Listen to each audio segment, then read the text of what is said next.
No decorrer de sua escala evolutiva, o homem conseguiu desenvolver várias técnicas para acabar com qualquer forma de vida existente. As piores delas são as realizadas conscientemente.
Milhões de quilômetros quadrados, 2/5 da América do Sul, 1/3 de toda a área florestal do planeta, estendendo-se por 9 países, mantenedora de uma variedade de espécies vegetais maior do que a encontrada em qualquer outra parte do mundo, de mais de 2.100 espécies de pássaros e de mais tipos de peixes do que em todo o Oceano Atlântico.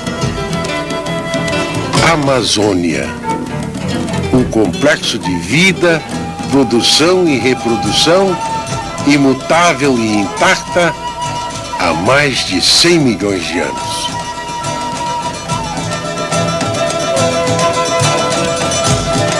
Neste vídeo, juntamente com a trilha Caminhos na Natureza, empresa especializada em excursões de aventura, vamos tentar percorrer os mais exóticos e interessantes pontos deste enorme caleidoscópio natural, formado de água, plantas e animais e pintado nas cores verde e amarelo.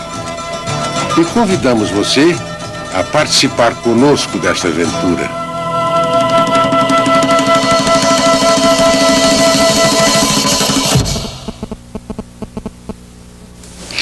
Amazônia.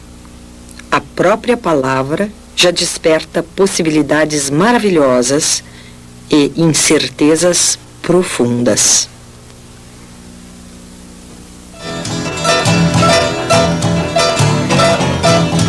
Nossa aventura começa no principal ponto de entrada do rio Amazonas, a cidade de Belém.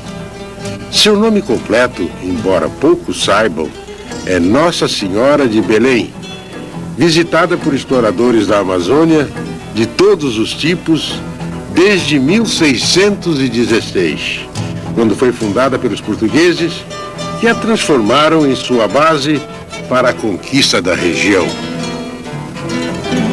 21 anos depois, uma expedição militar portuguesa, comandada por Pedro Teixeira, subiu pelo rio desde Belém, chegando até Quito, no Peru, e reivindicando para Portugal não só o rio Amazonas, mas também metade do Brasil atual. Este é o Forte do Presépio, de onde soldados portugueses efetuavam incursões rio acima a fim de impedir a instalação de colônias permanentes de ingleses, franceses e holandeses, garantindo assim a influência de Portugal sobre a língua e a cultura em todo o Amazonas. Do Forte do Presépio, pode-se observar o Ver-o-Peso, um enorme mercado público que reúne todo tipo de material comercializável, se pode imaginar, desde comidas típicas a peças de artesanato e principalmente peixes que chegam trazidos por barcos pesqueiros a toda hora.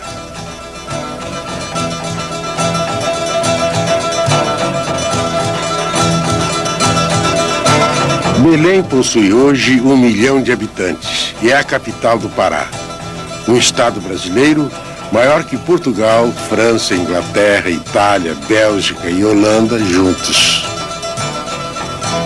Mesclando costumes antigos da floresta e elementos do futuro industrial invasor, Belém é hoje uma enorme miscigenação cultural. E isto pode ser notado com maior ênfase na Feira do Açaí, que acontece todas as noites na beira do cais. Entre dezenas de bares, dúzias de barcos e centenas de pessoas, encontramos também frutas típicas da região, como, por exemplo, o piquiá, a pupunha, o cupuaçu, o cacau e, como não podia deixar de ser, o próprio açaí.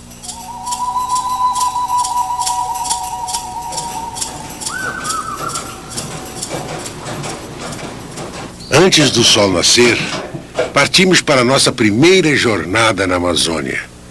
O objetivo é tomar uma carona num barco de pescadores e, com a ajuda do tempo e da maré, atingirmos a ilha de Marajó antes do final da tarde. Se tudo der certo, serão 8 horas de viagem até chegarmos ao nosso destino. Apesar do horário, a Feira do Açaí permanece intensa com a chegada dos primeiros compradores do dia. A ilha de Marajó foi um dos poucos lugares da Amazônia onde a criação de gado deu resultados aceitáveis. No restante, o que ocorreu foi uma desastrosa ocupação intensiva causada pela criação extensiva, onde se devastou uma área maior que a do Japão para se produzir um PIB menor que o do Suriname.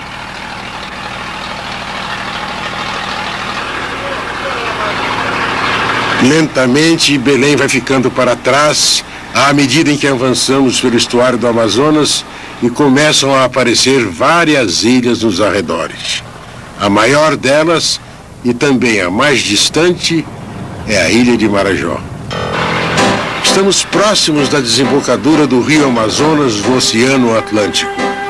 Aqui, ele já percorreu 6.500 quilômetros, desde sua nascente nos Andes, atravessando quase todo o continente sul-americano e sendo ajudado por 1.100 rios interligados que, somados, contêm 1/5 de toda a água doce da Terra. Imagine se cada homem, mulher e criança do mundo despejasse no mar um saco com 200 quilos de terra, pois este é o volume de sedimentos que o Amazonas despeja anualmente no Oceano Atlântico, ou seja, 1 bilhão de toneladas.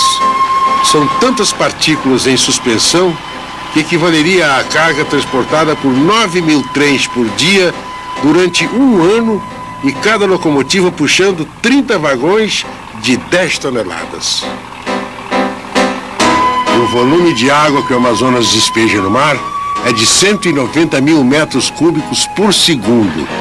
o que seria suficiente para encher o Lago Ontário, nos Estados Unidos, em cerca de 3 horas. Só para se ter uma ideia do tamanho desse volume, ele é 16 vezes maior do que o do seu maior concorrente, o Rio Nilo.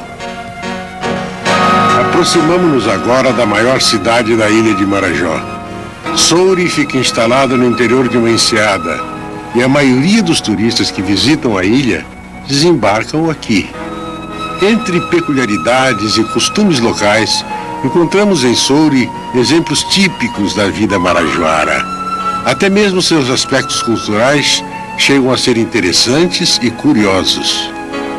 Deslocamo-nos agora para o balneário, onde a população local e principalmente os turistas se dirigem para passar o dia.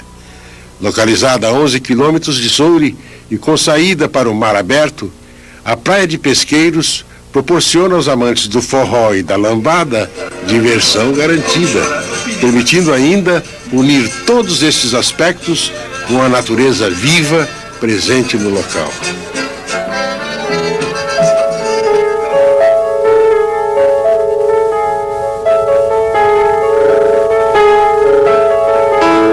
Pesqueiros é apenas uma praia da enorme ilha de Marajó, que em extensão é tão grande quanto a Suíça.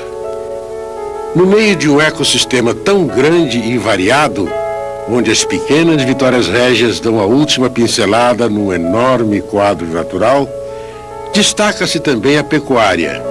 Mais de 20 milhões de hectares da Amazônia são hoje pastos para gado de corte, uma área tão grande quanto o estado americano de Washington, apesar da baixíssima produtividade. Uma destas primeiras regiões foi a ilha de Marajó, que é formada por depósitos de sedimentos e permite com que os bois e búfalos pastem em sua savana oriental, trazendo resultados um pouco mais satisfatórios.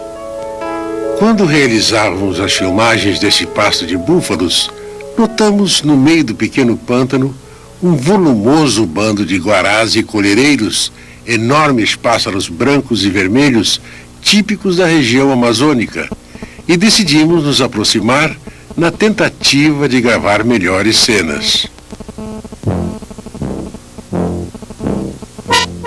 Logo percebemos que não estávamos devidamente equipados para a jornada e que os búfalos pareciam ter um certo know-how próprio que os permitiam não afundar. De qualquer forma, resolvemos encarar a situação que impede a igualdade. A maioria dos animais parecia indiferente com a nossa presença, mantendo-se despreocupados no enorme mar de lama e estrume. Mas este búfalo parece que não gostou de ter sido filmado e ficou encarando nossa equipe com um ar pouco amigável. Apesar do enorme marasmo em que estão inseridos, estes búfalos possuem uma agilidade fantástica no meio da lama, o que seria um sério problema caso ele resolvesse tirar satisfações. Resta-nos torcer para que ele fique somente observando.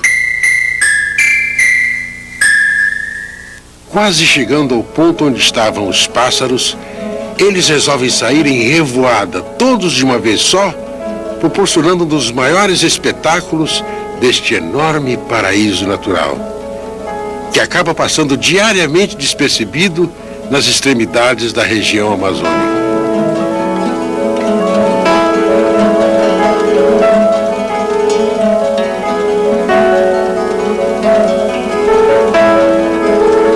Quase um quarto das 8.600 espécies de pássaros existentes no mundo inteiro são encontrados na Amazônia. Isto se deve à enorme variedade de vida vegetal que propicia a quantidade incomparável de alimentos diferentes, aliadas à competição, que não é acirrada demais, permitindo com que cada espécie garanta seu próprio espaço na floresta. O majestoso balé dos guarás e colhereiros está, sem dúvida alguma, entre as mais grandiosas demonstrações de vida natural deste enorme paraíso verde e amarelo.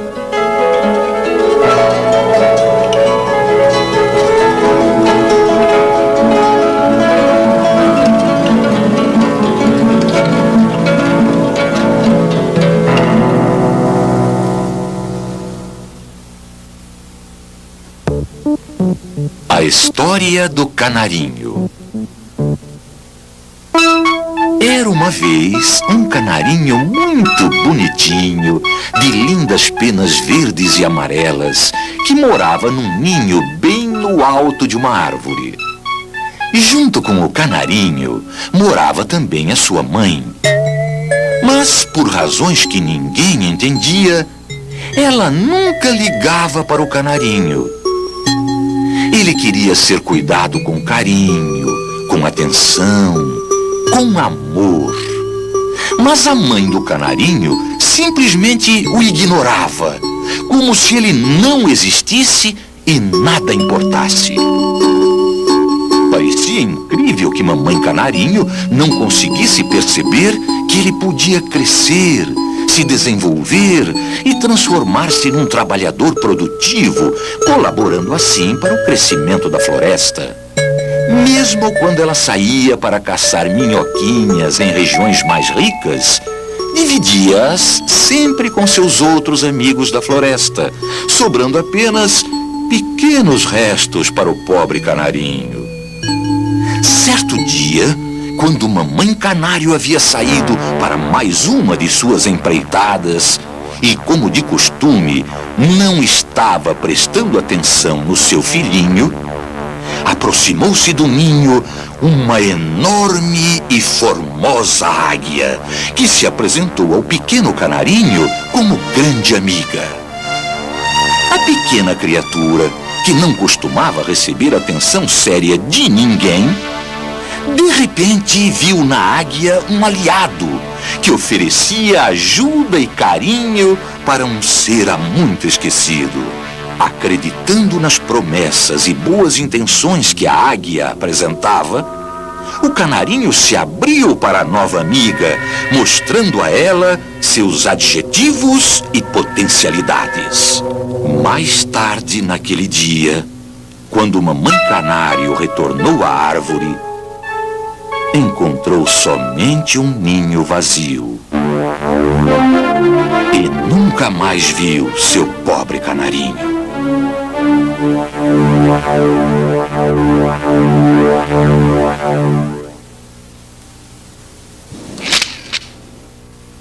Uma experiência que infunde humildade e que, sem dúvida, é saudável. Penetrar num mundo que o homem nunca pode transformar, dominar e desvirtuar para servir a seus objetivos.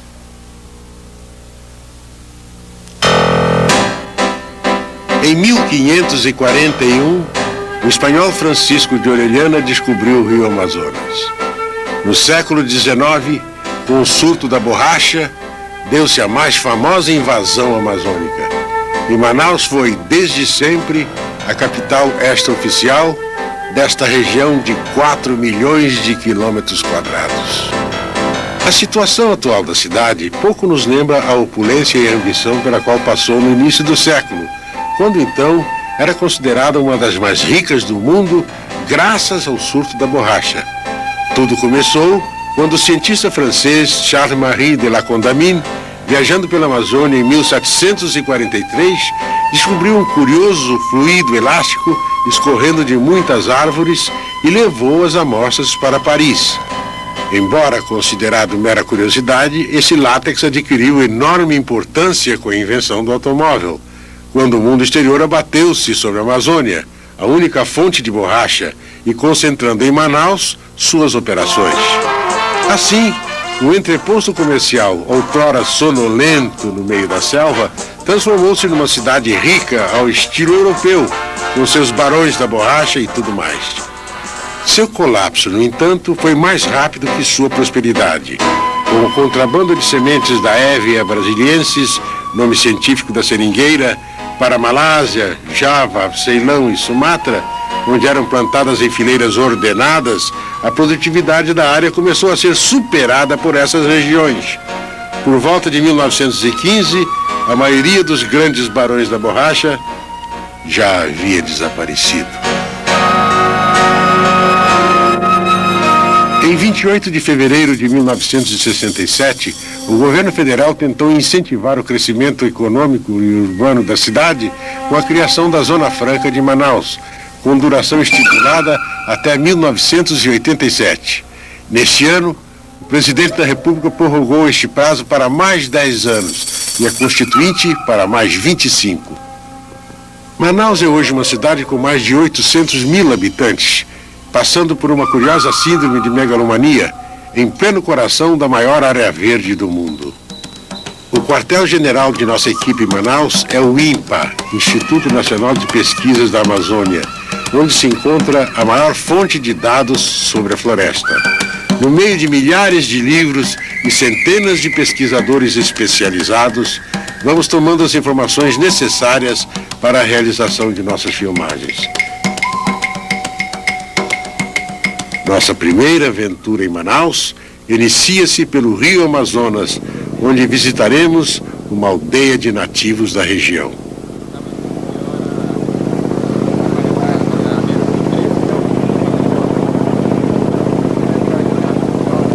Ainda próximos da capital, aparecem embarcações puxando troncos de madeira recém-cortada, sinal de que a devastação avança a todo vapor. Na época da construção da Transamazônica, a floresta tropical brasileira estava sendo arrasada a um ritmo de quase 80 mil quilômetros quadrados por década. E se tal ritmo fosse mantido, a floresta virtualmente desapareceria em 100 anos. Conforme vamos nos afastando da cidade, entramos no Igarapé, que é uma porção da selva inundada. Normalmente o nível da água encontra-se de 8 a 10 metros abaixo de onde estamos. Mas com o descongelamento da neve dos Andes, juntamente com o alto índice pluviométrico, o rio acaba inchando, o que acarreta a inundação. Entramos agora no Igapó, um pequeno caminho de água no meio da selva inundada. O Amazonas comporta a maior área de floresta inundada do mundo, a que se chama de várzea, cobrindo uma área de 700 mil quilômetros quadrados, quase tão grande quanto a Austrália. Criaturas peculiares tomam conta do caminho, como este simpático filhote de gavião. Dezenas de ninhos de pássaros alocam-se nas árvores, sejam elas grandes, pequenas ou extremamente monstruosas, como este centenário jaborandi. Lembre-se que, apesar do enorme tamanho, suas raízes estão 10 metros abaixo do nível da água. Gradativamente vamos encontrando os primeiros sinais de ocupação, alguns mais rudimentares, outros mais sofisticados. Para a surpresa de nossa equipe, fomos recepcionados por alguns garotos nativos da região e seus animais de estimação. Mas a decepção veio logo em seguida.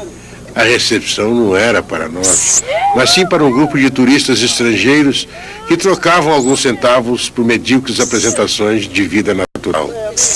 Espetáculo lastimável de expoliação humana e animal, mas que permite aos garotos a possibilidade de continuar existindo.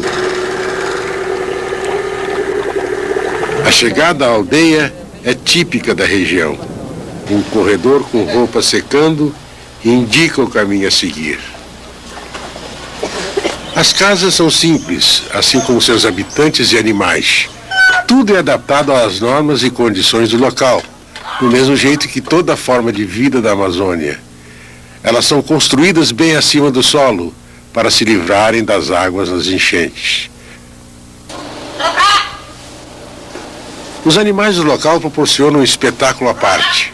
Aqui, uma jiboia acorda faminta após uma longa noite de sono e sai tranquilamente para dar seu passeio matinal. O macaco da noite parece com sono, uma vez que é o único com hábitos noturnos da Amazônia. Este garoto dispensa seu ursinho de pelúcia para exibir um autêntico bicho preguiça. Apesar de extremamente simpático, o preguiça é tão folgado que é o único mamífero do mundo cujos pelos crescem da barriga para as costas para que a água da chuva escorra sem que ele precise se mexer. Os domadores de cobra não ficam para trás e conseguem até ganhar os trocados por sua coragem.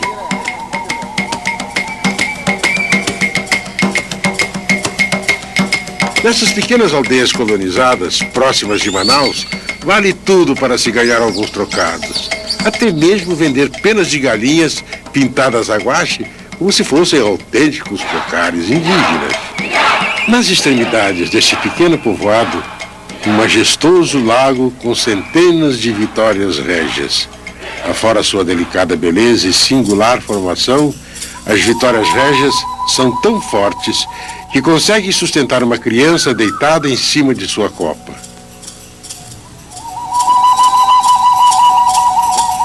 Nossa aventura muda agora de direção e nos deslocamos para o famoso Encontro das Águas, o ponto onde os rios Negro e Solimões se unem para formar o Rio Amazonas.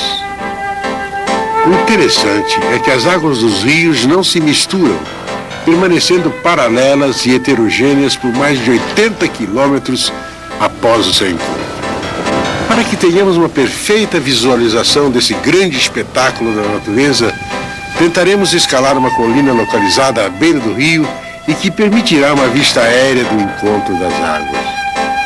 A subida parece que vai ser longa, pois cada degrau é da altura de uma arquibancada de estádio de futebol. Mas o que não falta é disposição e força de vontade para coletar uma boa cena. Meio caminho andado e em pouco tempo estaremos no alto da colina, onde poderemos observar perfeitamente o encontro das águas.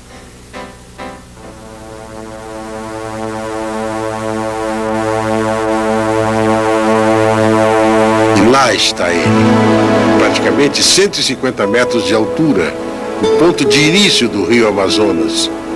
Observando bem de perto, poderemos notar com clareza que as águas não se misturam. De um lado, consideradas entre as mais puras do mundo e com coloração escura, as águas do Rio Negro.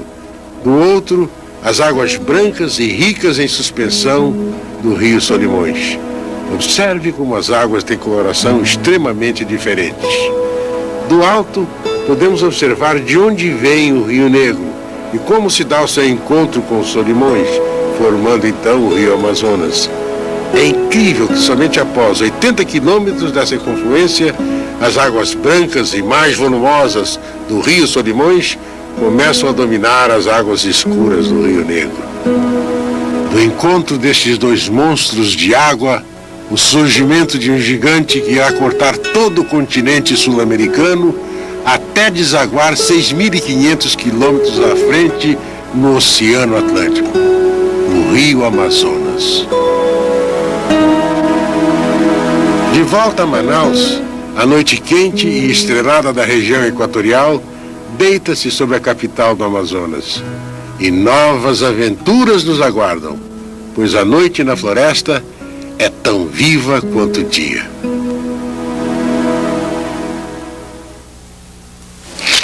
Destruir um hectare sequer da mata tropical sem estudá-la detidamente equivale a rasgar um livro sem lê-lo.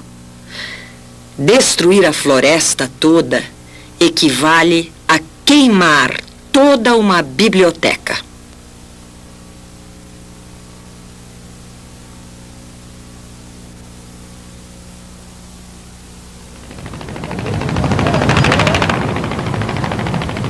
Nosso novo desafio inicia-se a 22 quilômetros de Manaus, na Reserva Florestal Adolfo Duque, de propriedade do INPA.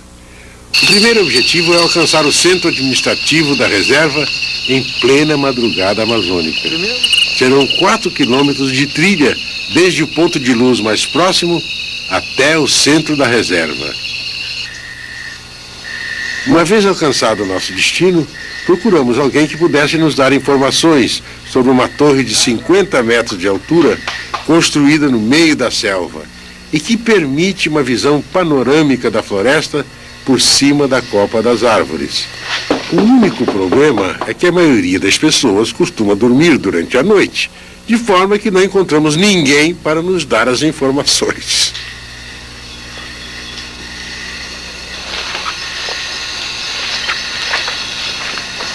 Até que finalmente alguém percebe nossa presença e fornece as explicações necessárias para se alcançar a torre. Um rápido lanche antes da partida, compartilhado por autênticas feras amazônicas. Vai clareando o dia e o nosso objetivo é alcançar o topo da torre antes do nascer do sol, para conseguirmos filmar a aurora amazônica acima das copas das árvores. Entre milhares de barulhos noturnos, conseguimos algumas vezes ouvir o guariba, um símio de pelagem escura que afasta os intrusos de seu território com um guincho audível a 5 quilômetros de distância. E eis que surge nossa torre. 50 metros de alumínio esticados por dezenas de cabos de aço. Um monumento intrigante e esquecido no meio da selva. A subida vai levar tempo, paciência e, acima de tudo, condicionamento físico, pois serão mais de 25 andares de degraus até atingirmos o topo da torre. Pelo caminho, encontramos antigos instrumentos de estudos que eram utilizados pelos pesquisadores do INPA. Neste ponto, encontramos-nos na altura da copa das árvores, a aproximadamente 40 metros do solo. Ainda falta um pouco para chegar ao final da torre.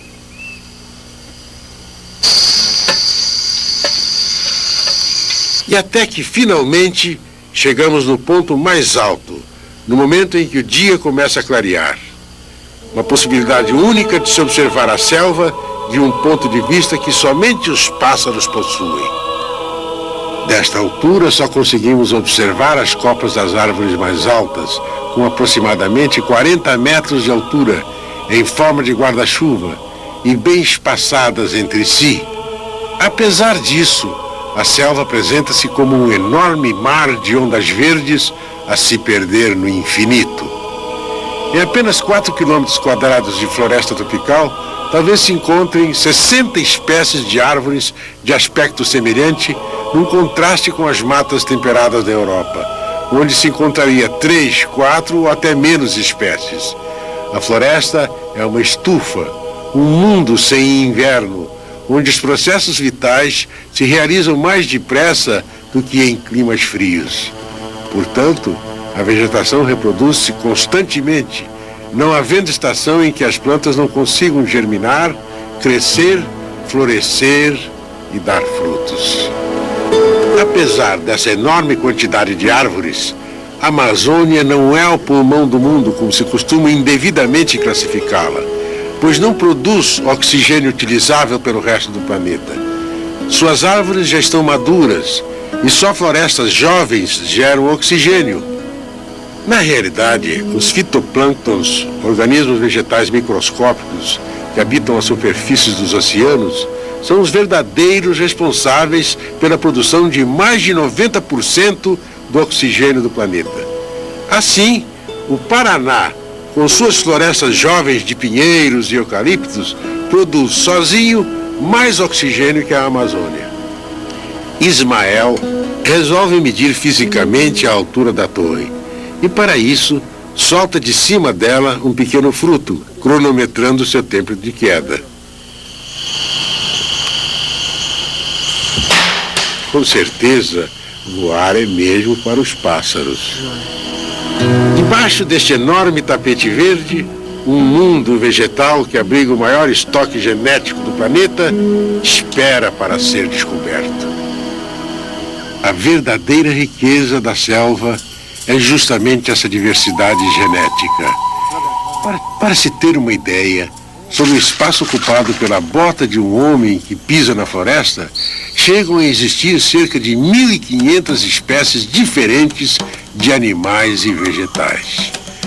Quando se praticam queimadas ou se avança na devastação, o que se está fazendo é destruir uma extraordinária alquimia que permitirá o desenvolvimento de novos medicamentos e novas matérias-primas que o homem ainda desconhece. 25% de todas as essências farmacêuticas utilizadas pela medicina atual saíram das matas tropicais. Entre seus princípios ativos poderá estar, por exemplo, que vai servir para curar o câncer. Para se ter uma ideia do fantástico ecossistema que reina na selva amazônica, temos seu solo extremamente pobre, que sofre a ação da lixiviação e perde a maior parte de seus nutrientes. Assim, quase toda a matéria decomposta é levada pelas chuvas frequentes e pelas inundações dos rios, ficando impraticável até mesmo para a criação de gado de corte ou a mais rudimentar agricultura de subsistência. Além disso, seu subsolo é arenoso e se não houvesse a floresta, toda esta área seria hoje provavelmente um enorme deserto. Como explicar então a existência de uma floresta tão opulenta em condições tão horríveis? A resposta está na grande quantidade de fungos que conseguem transferir diretamente para as raízes das árvores os minerais que são liberados perto deles, provenientes de folhas e madeiras em decomposição. Essa união de raízes e fungos denomina-se micorriza, ou humus.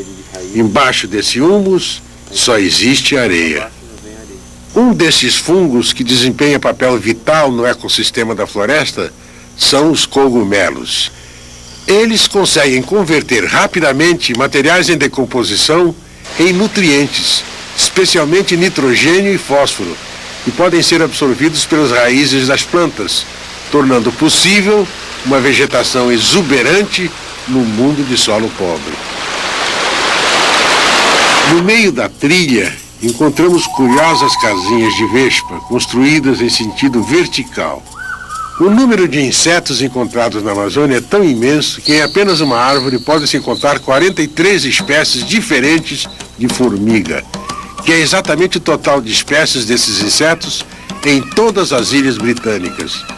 Na floresta tropical, existem 20 milhões de diferentes formas de vida, das quais apenas pouco mais de 1 milhão é conhecida pela ciência. Note como o riacho apresenta uma tonalidade avermelhada escura. Isto se deve ao fato de suas águas serem tingidas pelos ácidos úmicos dissolvidos dos solos de onde se originam, parecendo até ser um rio de chá preto. No meio de nossa caminhada pela Reserva Duque, encontramos uma pesquisadora do INPA que desenvolvia estudos sobre a procriação de gerinos no interior de bromélias e resolvemos acompanhá-la. Ismael aproveita a oportunidade para testar uma nova técnica de não molhar as botas, descalçando apenas uma delas. O caminho até o local da pesquisa é muito bonito e relativamente fácil de se caminhar. A verdade é que existe tão pouca luz no piso da Amazônia que, em geral, o mato não consegue crescer. As bromélias são plantas da família dos abacaxis, fazendo parte de um grupo de plantas aéreas que crescem sobre as árvores, conhecidos como epífitos. Por terem desenvolvido uma maneira fascinante de reter a água, as bromélias tornaram-se uma engrenagem valiosa na máquina ecológica da floresta. Para garantir que sua provisão de água dure até a chuva seguinte, elas guardam a água e nutrientes em reservatórios semelhantes a tanques. Na base da planta, forma-se um invólucro de folhas estreitas com hastes curtas, como uma taça que se enche de água e vai acumulando folhas mortas, flores e insetos. Essa matéria decompõe-se pela ação de micro-organismos, liberando os nutrientes minerais necessários à vida da planta.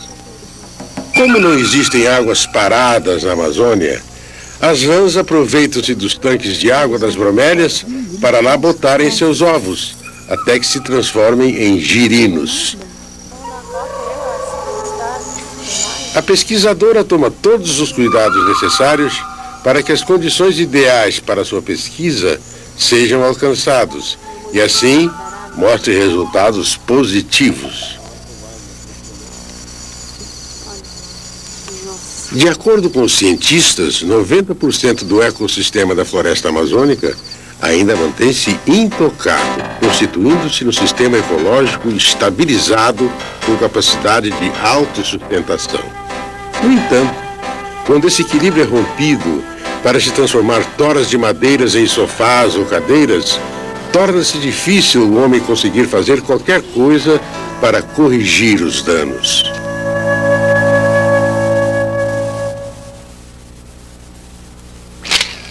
A extraordinária alquimia da selva produz mais do que exóticas formas de vida. Novos medicamentos e novas matérias-primas estão escondidos no mar de diversidade ainda não estudado da Amazônia.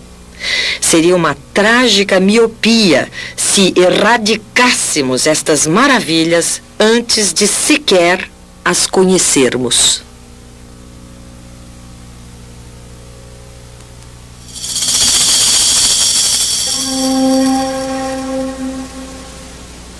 À medida em que a tarde vai caindo sobre o porto Manauara, deslocamos-nos pelo rio Amazonas para realizar mais uma aventura. O objetivo dessa nova jornada é navegar até afastados igarapés e penetrar em suas enseadas mais distantes na tentativa de caçarmos alguns jacarés. A estimativa do abate de jacarés na região amazônica varia de 240 mil por ano em números oficiais a 2 milhões de cabeças em números reais. A caça ao jacaré é algo de extremamente cruel. Tem-se que apontar uma luz bem forte para a cara do animal, de forma a ele permanecer imóvel, e depois atira-se bem entre seus olhos. Toda a carne é desperdiçada no rio e acaba virando comida para a piranha, sendo utilizado apenas seu couro. Nesta nossa caçada de jacarés, o sistema será bastante diferente. Não utilizaremos balas, nem espingardas, nem qualquer arma que possa ferir o animal.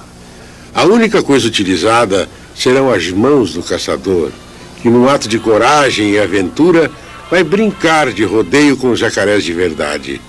Depois das filmagens, todos os animais serão devolvidos à água. O Sr. Hudson, nativo da região e caçador de jacarés há mais de 30 anos, explica como funcionam suas técnicas. Olha, é o seguinte, aqui a gente usa a lanterna, vamos dizer, o jacaré está aqui, né? A gente vai bem devagar, aí se pega com a mão. O jacaré de 1,5 metro, a gente pega com a mão. Tá paradozinho, aí a gente pega assim.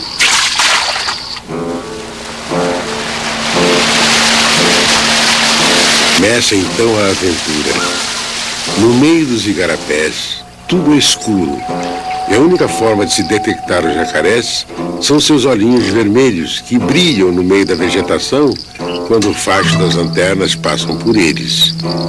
Com extrema habilidade, pelos anos de prática, Hudson consegue detectar um pântano com dezenas de jacarés e com sua lanterna aponta a direção para o barqueiro. O silêncio e a concentração são essenciais para o caçador.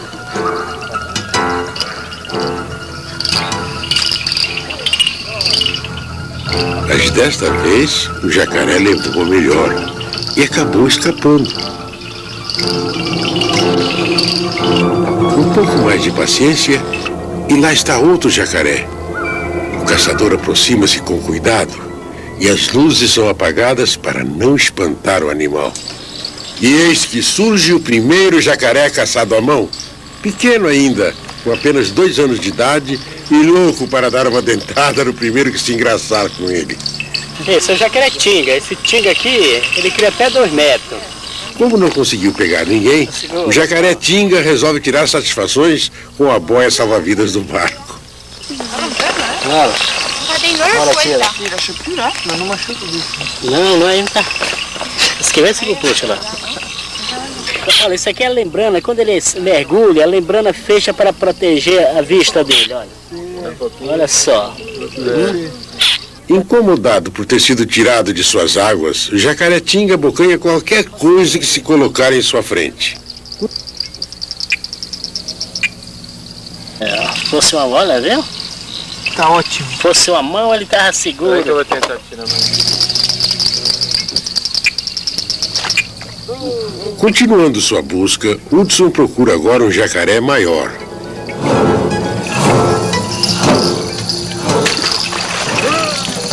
e mais uma vez consegue agarrá-lo. Sem dúvida, uma espécime considerável. Você não quer segurar? Eu não. Para sair aí na fita do homem, rapaz. Mas como é que pega aí?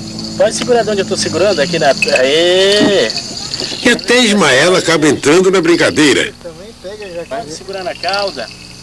Olha, gente, para vocês terem uma ideia, o rabo dele comida aqui, quando ele era bebê, a piranha comeu a cauda.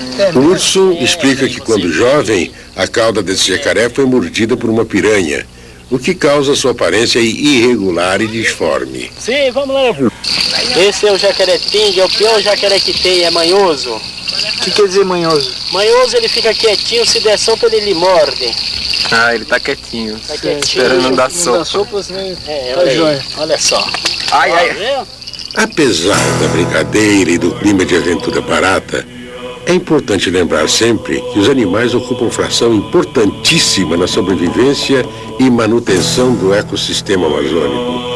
Mais de 10% das espécies de pássaros e animais da Amazônia estão ameaçados de extinção, principalmente pelas criações dos grandes lagos, pelas águas das usinas hidrelétricas. Mesmo as operações Arca de Noé, que salvam macacos, cobras, bichos preguiça e insetos das inundações desses lagos, acabam servindo apenas como soluções paliativas, que somente contornam o problema da extinção das espécies nativas, mas em maneira alguma os resolve.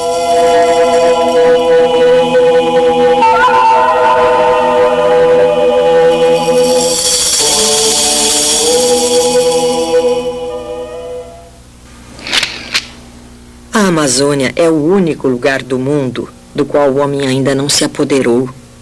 E a história nos mostra que o homem, ao entrar num lugar assim, sempre destrói a terra e mata outros homens. Ele nunca entra usando a cabeça. Esta é a última oportunidade para o homem. A oportunidade de mostrar que não é mais uma criança. Ou a de provar que não há mais oportunidades para ele.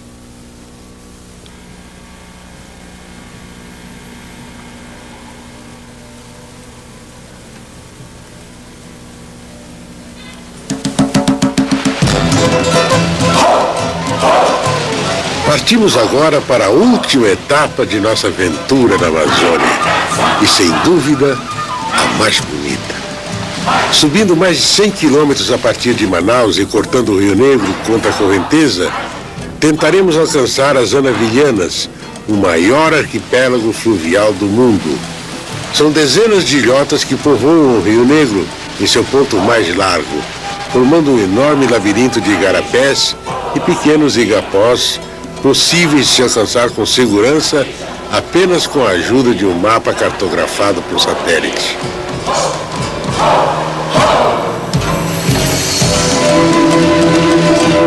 Ismael, com toda a segurança de seus mais de 10 anos de experiência no descobrimento e realização de roteiros de aventura, nos guiará em mais esta etapa. Seremos também acompanhados por duas pesquisadoras do INPA, que, assim como Ismael, já haviam visitado o local anteriormente e nos ajudarão a encontrar as saídas dos intrincados labirintos. O barquinho que estamos utilizando é conhecido na Amazônia como voadeira, pois vai batendo seu fundo na crista das ondas, como se estivesse saltando sobre elas. É o transporte mais veloz da região, embora sua velocidade não ultrapasse os 15 quilômetros horários.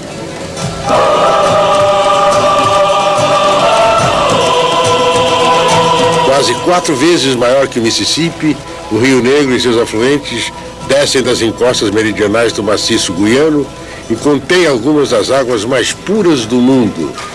Uma das principais razões para isso é que ele serpenteia por uma vasta região de selva que até agora foi poupada das intromissões do mundo exterior.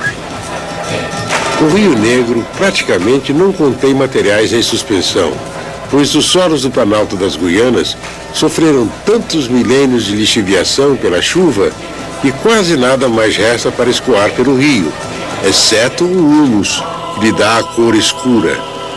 Veja como a mão de Ismael vai sumindo à medida em que afunda. Os rios chamados de pretos são tão áridos em matéria de peixes grandes que os próprios pescadores caboclos os chamam de rios da fome. Isso se deve por apresentarem um elevado teor de acidez e reduzido grau de íons orgânicos, que fazem com que seu pH esteja mais próximo do vinagre do que da água pura. O horizonte se confunde com o espelho de água do Rio Negro e após 7 horas de viagem começam a aparecer as primeiras ilhotas. As formações dessas ilhotas se explicam pela areia que o Rio Negro vai depositando aos poucos no trecho em que suas águas se tornam mais lentas pela força da massa líquida muito maior do Amazonas.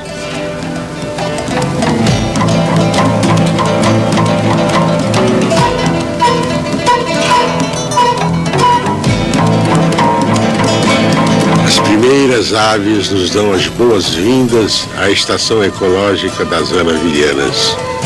Logo na entrada, as casas flutuantes que são típicas da região, onde residem os guardas da estação.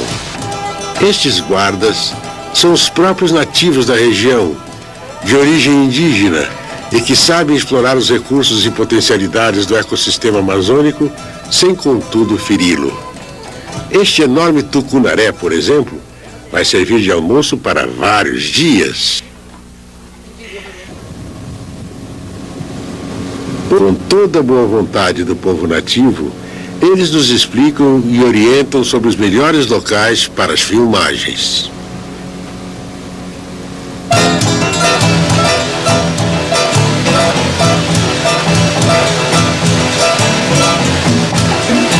A pergunta que se poderia fazer aqui é: onde estão as ilhas? A resposta encontra-se a 10 metros abaixo do nível da água. Todos os anos, por volta de janeiro, o Rio Negro, inchado pelas chuvas, começa a transbordar além das baías de sedimentos que são acumulados ao longo de suas margens. Assim, amplas extensões da selva são engolfadas pelo mar, em que se transforma o rio, junto com o Amazonas e os Solimões, chegando a ocupar a área de 700 mil quilômetros quadrados. Este dilúvio sazonal forma a maior área de floresta inundada do mundo, obrigando a selva a uma existência anfíbia, sobrevivendo 6 meses sob a água e 6 meses no seco. Desta forma, a única coisa que conseguimos enxergar são os topos das árvores mais altas, formando um intrincado e complexo labirinto aquático.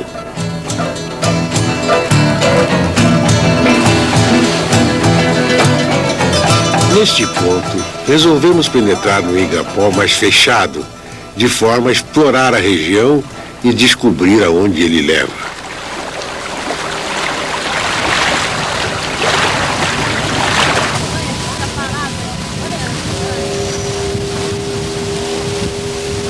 Para nossa surpresa, chegamos na entrada de um enorme lago. Ismael, que conhece os perigos e armadilhas na região, resolve deixar sua camiseta amarrada numa árvore no lugar exato de onde estamos saindo, pois de outra forma seria impossível conseguir identificar em que corredor estávamos. Nas margens do lago vamos encontrando as primeiras aves.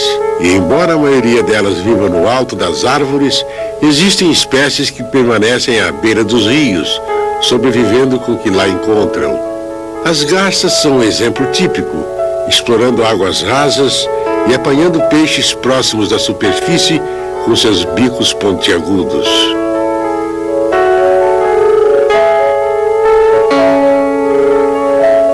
Quem vem para a Amazônia esperando ver grandes animais acaba se decepcionando, porque eles são muito raros. Vivem tão espalhados que os primeiros exploradores europeus, esperando viver da caça, quase morriam de fome. Os animais são poucos porque o alimento é escasso. As poucas plantas que crescem no solo árido e escuro da floresta são insuficientes para sustentar muitos herbívoros. E onde não há herbívoros, não há carnívoros. As aves, por sua vez, dão um espetáculo à parte. Como este enorme pato selvagem,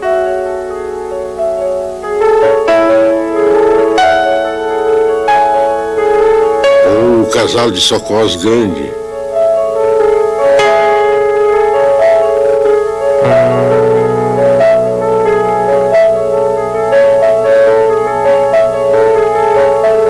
Um bando de papagaios por cima das árvores.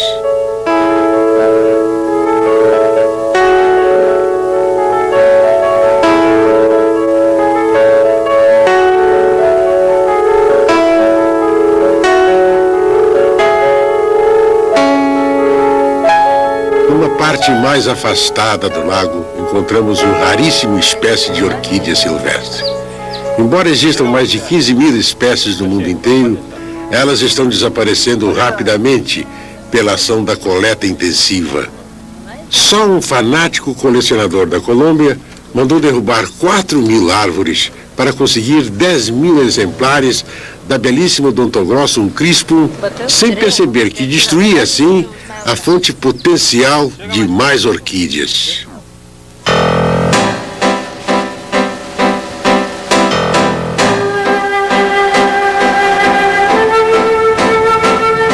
E nesta árvore, um fruto desconhecido que nem as próprias pesquisadoras do INPA souberam identificar.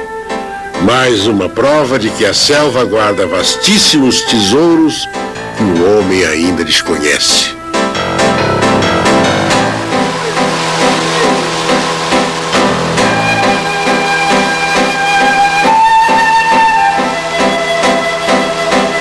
De volta ao centro do lago, procuramos a camiseta indicando o corredor por onde entráramos.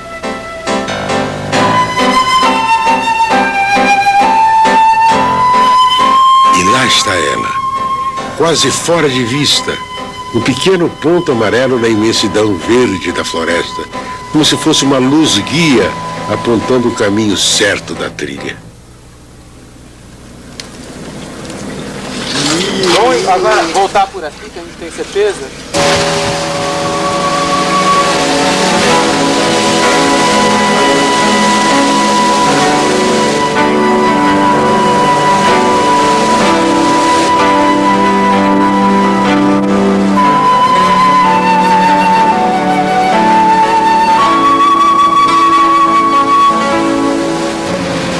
À medida em que cai a tarde na estação ecológica das Anavilhanas, começamos a refletir sobre como é possível ao homem desenvolver a Amazônia de forma racional, sem prejudicar seu complexo e maravilhoso ecossistema.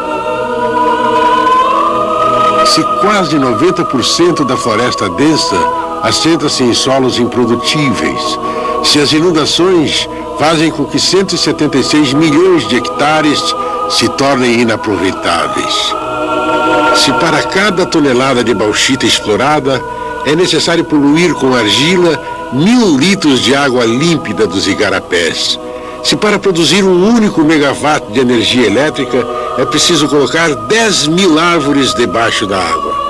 Se para se retirar madeira suficiente para mobiliar um edifício de 10 andares, é preciso desmatar uma área de 400 quilômetros quadrados, o equivalente a 1/3 da área ocupada pela cidade de São Paulo.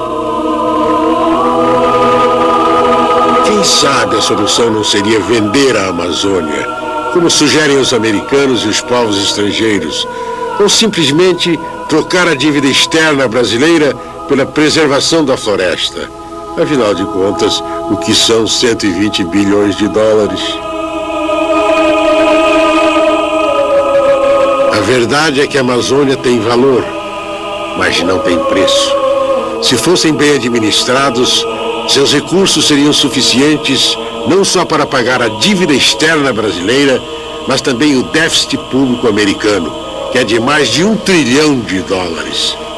Seria possível evitar que uma área de floresta virgem do tamanho de um estádio de futebol fosse devastada a cada minuto. Seria possível ao homem brasileiro provar a si próprio que ele tem cabeça, que ele raciocina e que ele pode e deve evitar a ocupação e a exploração irracional da forma como vem sendo feita até hoje. Se hoje os países do chamado Primeiro Mundo pressionam e exigem do Brasil medidas que visem a proteção e conservação da floresta, é porque já destruíram e arrasaram aquelas que existiam em seus territórios. O Brasil não precisa dar o exemplo, mas sim tomar o deles, de forma a não vir a errar novamente.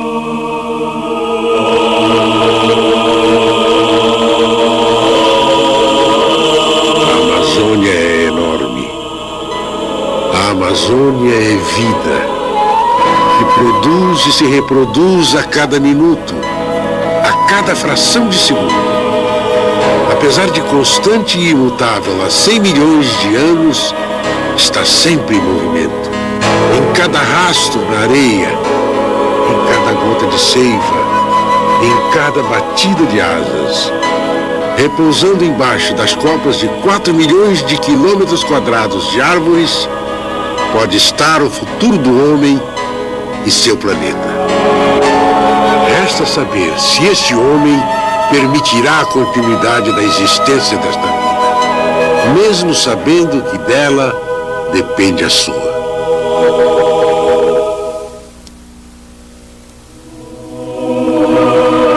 Meu sonho é ver toda esta floresta conservada, porque nós sabemos que ela pode garantir o futuro de todas as pessoas que vivem nela. E não é só isso. Eu acredito que em alguns anos a Amazônia pode se tornar uma região economicamente viável, não apenas para nós seringueiros, mas para a nação, toda a humanidade e todo o planeta. Não quero flores em meu funeral, pois sei que elas seriam tiradas da floresta. Só desejo que meu assassinato sirva para pôr um fim na impunidade de pistoleiros que são protegidos pela Polícia Federal no Acre. Se um mensageiro descesse do céu e me garantisse que minha morte ajudaria a fortalecer nossa luta, ela até valeria a pena. A experiência nos ensina o contrário. Não é com grandes funerais e manifestações de apoio que iremos salvar a Amazônia. Eu quero viver.